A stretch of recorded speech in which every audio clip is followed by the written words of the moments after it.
With no filtration in front of the chiller, you will ultimately reduce the amount of cooling capacity due to the condenser being clogged up, and also overheat the unit, causing components within the machine to fail.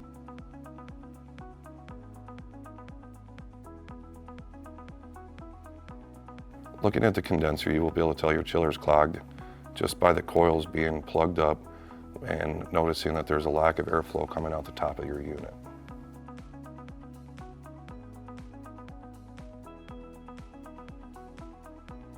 We have both the paper roll filter, which is a roll of thin material that you can use and continuously pull as it gets dirty and cut off, which will help to eliminate any sort of contaminants getting into the chiller unit. With very little installation of the roll filter, it's held on by 2 magnets, which will not require any sort of screws or tools to install.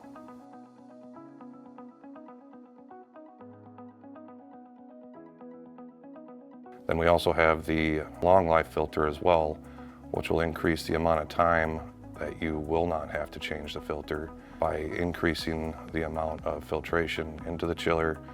It will also extend the life of the chiller and all the components within it as well. With the long life filter, the installation is very easy, utilizing only the 4 screws on the front of the chiller unit. When you have a clogged condenser and the unit is overheating, the unit will generate an alarm code allowing you to know that there is something wrong and the condenser needs to be cleaned. With both the roll filter and the long life filter, we have a model that will fit any and all of our Daikin chiller units. You can call us today and we can help you spec in the correct filtration unit for your chiller.